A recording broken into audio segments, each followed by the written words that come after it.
All right.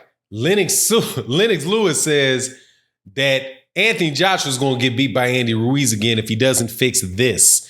Let's talk about it in this video.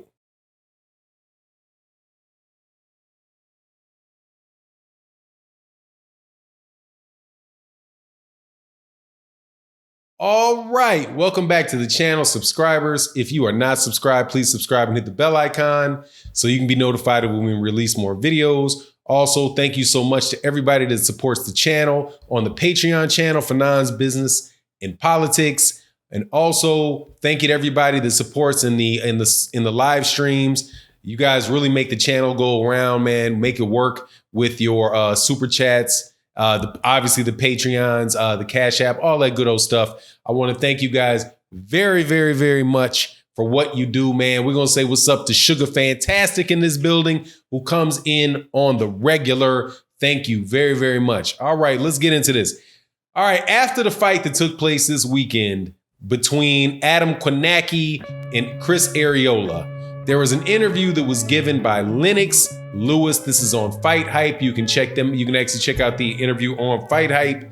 And Lennox Lewis is asked a series of things. He's asked about what he thinks Adam Kornacki can do with Deontay Wilder. Then he's asked about, what he thinks is going to happen with Andy Ruiz and Anthony Joshua. And as you know, just to give you a little background on it, Andy Ruiz knocked out Anthony Joshua. Oops. I love doing this to you AJ fans. If you're still here, y'all got ghost after he got knocked down 4 times and quit up against the ropes after he spit his mouthpiece out in Madison Square Garden. Lennox Lewis says, look, man, the same thing's going to happen again if they don't fix Anthony Joshua. And press about what it was that they need to fix. He said his head, his mind. How are you going to fix this dude's mind, his mentality? If he doesn't fix his mentality, then the fight is going to be, it's just going to be the same thing all over again, maybe worse. I'm leaning towards maybe worse. Then he asked about where he wants to see the fight. He said he'd like to see the fight in Mexico because, hey, man, nobody would ever thought, and not in his lifetime, that you would see a heavyweight championship fight go off in Mexico.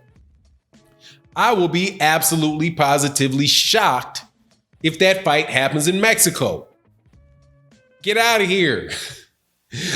Andy Ruiz would kill Anthony Joshua in Mexico.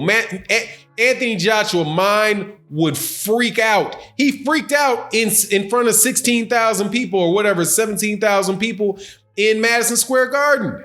What is he going to do in Mexico? Where you got, what is it, like stadium? What is it going to do? Stadium Azteca, that gigantic 100,000 plus soccer stadium over there for the heavyweight championship, man. Please, that dude will ball up and they won't be able to get him out of the ring. They won't even be able to get him out of the locker room.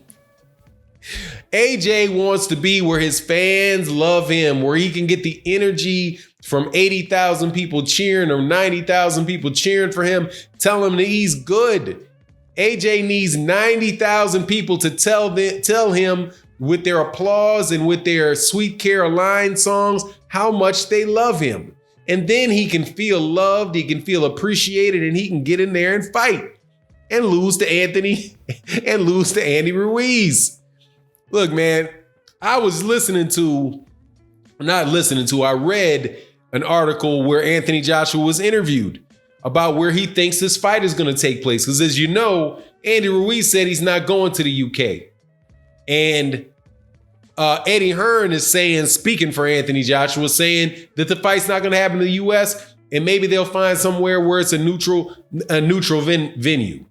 So, which brings me to the point that Eddie Hearn and Anthony Joshua said is their decision. If it's your decision, then why are you going to a neutral division? Why are you going to a neutral site? Why are you going to some neutral site if it's really just your decision? Clearly, Andy Ruiz has something to say about the matter if it's going to a neutral site, because if he didn't have something to say about it, you wouldn't be doing it. And Eddie Hearn definitely would not be doing it, as we've seen displayed in grotesque, obscene fashion in the Dillian White versus Oscar Rivas debacle that took place, where he gave Dillian White every conceivable advantage. Like, if you went through the boxing books of advantages you can give somebody, literally they checked off every box that was not involved with the actual skill, other than the actual skills of the fighter. Performance enhancing drugs, check. Illegal gloves, check. One-sided ref, check. Skewed judges, check. And those are just the 4 checks that we know of. Biased commentary to lead the fans in one direction about who won the fight, check. All 5 of those. There's no way that Eddie Hearn and Anthony Joshua are going to be neutral. Definitely not Eddie Hearn, if they do not absolutely positively have to be neutral in order to have the fight go off. But more than likely, that's what they have to do. But as far as that, relates to, or relating that rather, to what it is that Lennox Lewis said about the mentality of Anthony Joshua, if you read the article where he talks about it, he's literally going one place to another. It's like, he's like, well, we have all to say so, but we need to go to, somewhere neutral because they don't want to do it. And, he might have a word too. Either it's your decision or it's his decision. If it's your decision, you're going to decide where you go. If it's not your decision, if it's his decision, then you're going to go where he goes. But if it's a collaboration, an agreement that you guys are going to come to, then it's both of you guys working together and coming up to a satisfactory conclusion. I suspect it's the third of those. As a matter of fact, I don't just suspect it, I know it, because both of them have things that would allow them to walk away from that fight. But just the back and forth, the kind of scatterbrain talk that Anthony Joshua's going through, it just seems like he's a very, very indecisive person and not fully committed to anything. And if he's not fully committed, he's going to get beat.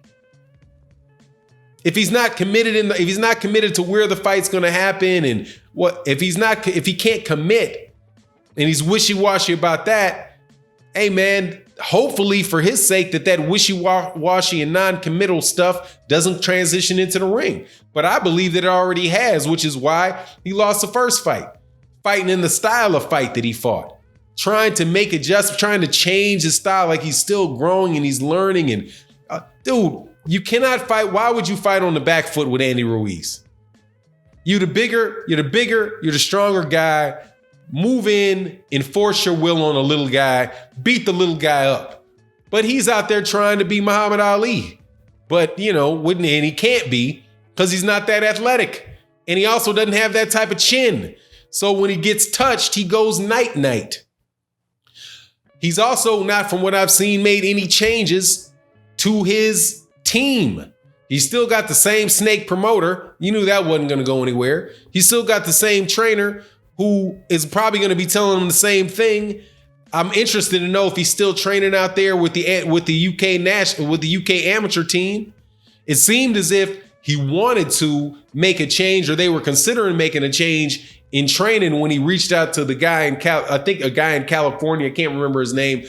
Puerto Rican, a very, very well-known Puerto Rican trainer, I do believe. Where they said, yeah, we'd be interested in it, but you're going to have to come to the United States. You're going to have to come to the United States and train. We're not going to the UK. You need to leave the distractions over there. You need to come here. And if you're going to get you better, you're going to get better under these circumstances. You didn't want to commit to that. Stays with the current trainer that he has. And look, man, you know what they say, you do the same thing, you can expect the same result. He's not going to come into a fight with Andy Ruiz with any more confidence than he already had. Andy Ruiz is going to be coming in there already knowing what Anthony Joshua has for him. However, there is, just to be fully express my opinions, I'm not going to be even-handed. My opinion is my opinion.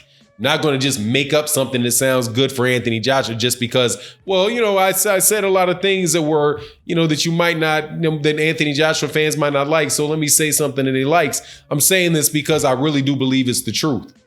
Anthony Joshua can take your head off if he clocks you. And that ain't no joke. Anthony Joshua, if he gets a clean shot on you, can rearrange your brain cells, which is what he did to Andy Ruiz. But when Andy Ruiz got down and got back up and he didn't go away, Anthony Joshua didn't still engage him. And he was getting clocked in between. I think the biggest problem, though, is his chin. Anyway, we'll see what happens, but I agree 100% with what Lennox Lewis says. If Anthony Joshua does not change his mentality, he's going to lose again. But I just can't see from the outside looking in how he's even trying to do that.